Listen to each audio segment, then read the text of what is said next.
back to the course on Chemical Reaction Engineering 2. Myself, Nidhi Mehta, Assistant Professor at Chemical Engineering Department, LJ Institute of Engineering and Technology. So, let's just start with our today's topic of catalysis, which is supported catalyst. So, let's just see what do we mean by supported catalyst. So, supported catalysts are prepared by decomposition of active material on the support material. Support material is basically inert material which are used to provide base for our catalytic active agent, right. The main purpose of using support is to achieve an optimal dispersion of catalytically active component and to stabilize it against sintering. Here the important thing which we must understand is that in many reactions the support is not inert, right, and the overall process consists of two different catalysts, one is active material and one is support. So, this is a special case, but in general most of the time support which we are using is inert substance, right. So, this is a picture of supported catalyst and you can see here there are different types of supports which we can use for our given reaction. Now, let us just see how preparation of solid catalyst can be carried out. So, for preparation of solid catalyst or supported catalyst, we can use two different methods. So, supported catalysts are basically prepared using two main steps. First one is deposition of precursor of active component on the support, right. We just need to deposit the active catalytically active salt on the inert substance, and second main step is transformation of this deposited precursor to catalytically active site. So, these are two main steps in case of any solid catalyst, right. There are various deposition methods. Here we will use two different methods. First one is impregnation method. In case of impregnation method, again we are having two methods. First is dry or incipient impregnation method and second one is wet or diffusional impregnation method. And second method to obtain solid catalyst is ion exchange method. So, now let us just start our first method, which is dry or incipient impregnation method.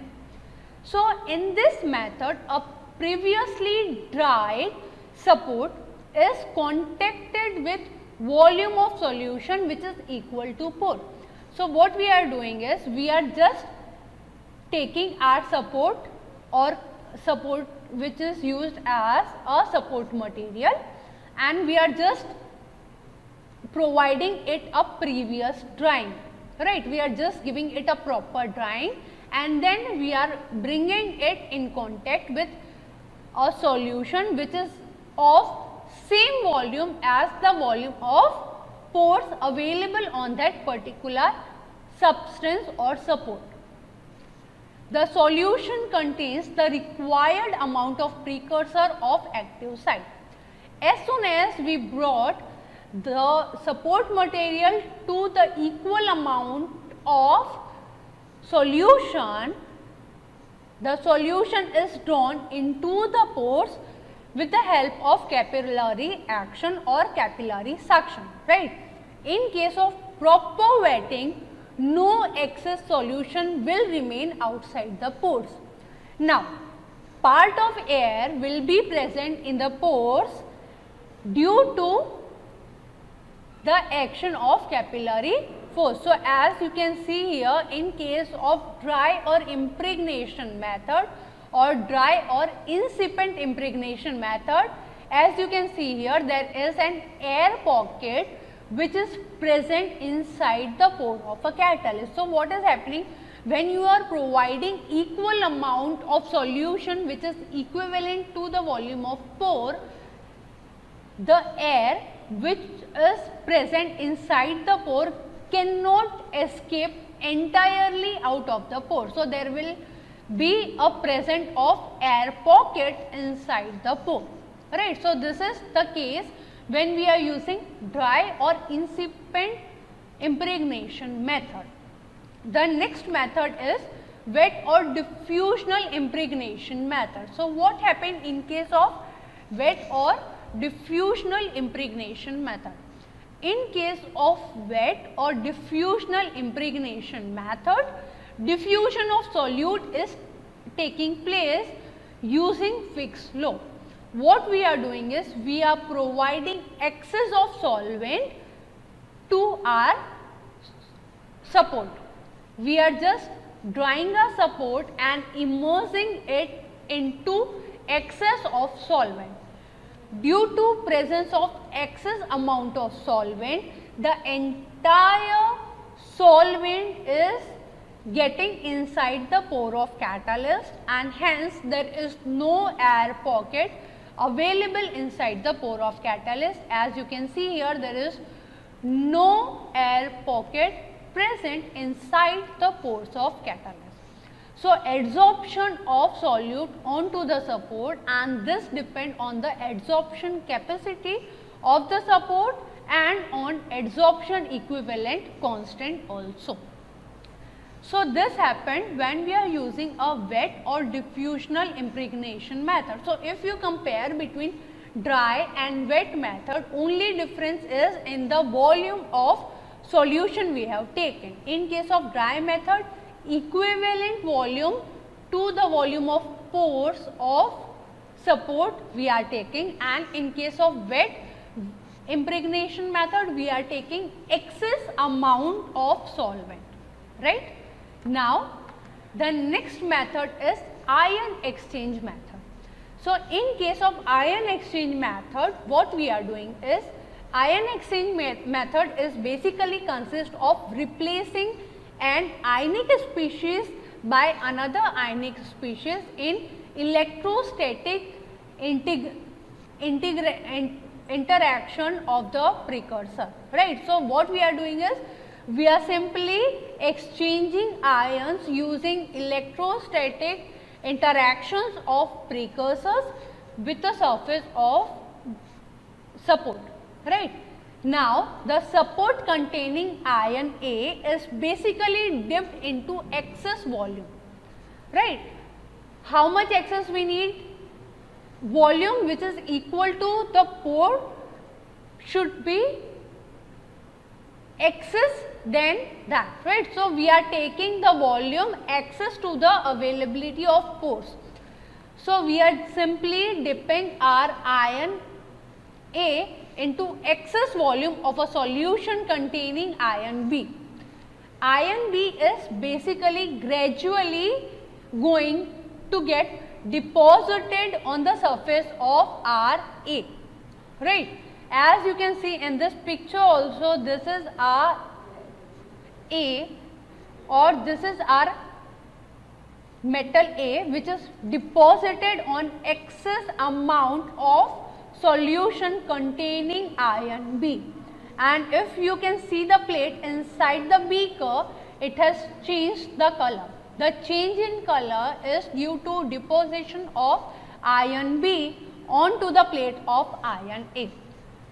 This deposition will be continued until there will be an equilibrium which is established between the solid and the solution, right. So, this is an ion exchange method.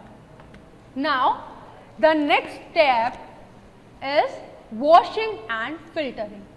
The next step after doing the formation of catalyst is washing of catalyst and filtration of catalyst. So, what we are going to do in washing and filtering is we are just trying to remove the excess amount of chemicals which are present in our catalyst. For that we are using decantation method, right. So, in this method the precipitation or gel is added to large volume of distilled water and the suspension is thoroughly stirred.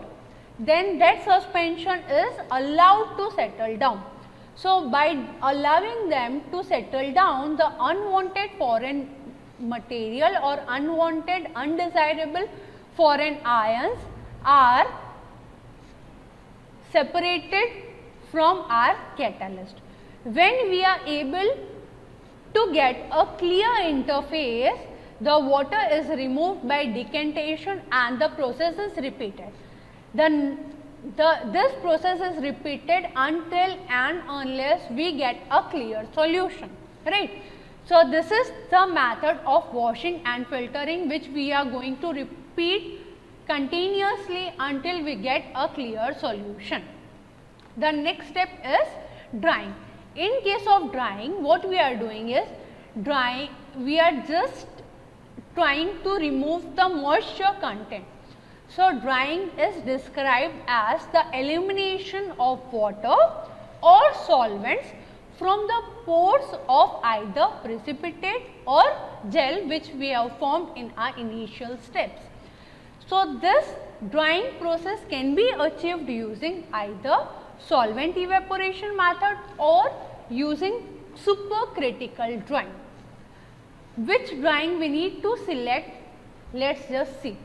So, if we are going for solvent evaporation method, so in case of solvent evaporation method, the drying is done in a conventional oven at 100 to 200 degrees centigrade, right, and is generally accompanied by contraction of structure. So, whether you have formed your precipitate or gel, it will be contracted at the end. So, end product will be having physical changes and its structure. In case of gel, the product obtained from ordinary drying is known as dry gel or ex-zero gel. Initially, drying occurs through evaporation of moisture from outside surface of the material, right. So, this is solvent evaporation method. The process will continue until moisture content will drop down to 50% of the initial moisture.